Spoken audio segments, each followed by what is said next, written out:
Gottman, un thérapeute de couple spécialisé dans le couple, explique que l'un des signes qui prouve qu'un couple est en danger, c'est lorsqu'on confond en fait la plainte et le reproche. Oui, lorsque je me plains de l'autre, en fait, je me plains de ses comportements, mais je ne parle pas de ce qu'il est, je ne touche pas sa personnalité, son identité. Je vais vous donner un exemple.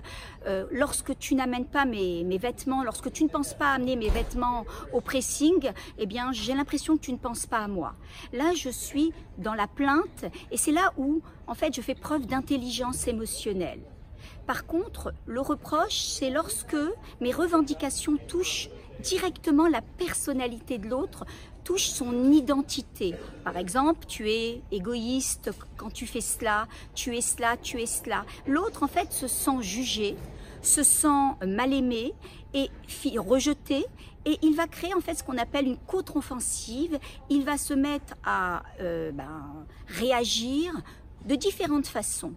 Ou il va attaquer, il va développer en fait une contre-attaque, il va être là à son tour à déverser tout ce qui ne lui plaît pas, sans réserve, ou alors il va fuir. Fuir, c'est ériger, on va dire, un mur de silence entre lui et son époux ou entre elle et son époux. Donc, il va y avoir ce mur de glace, à la limite, qui va s'ériger et qui va justement développer le sentiment qu'à un moment donné, on est tous les deux vivant sous le même toit, mais vivant en fait sur deux routes parallèles. Plus rien à voir à se dire, puisque quelque part, c'est la manière de pouvoir réagir à ces reproches acerbes et quotidiennes.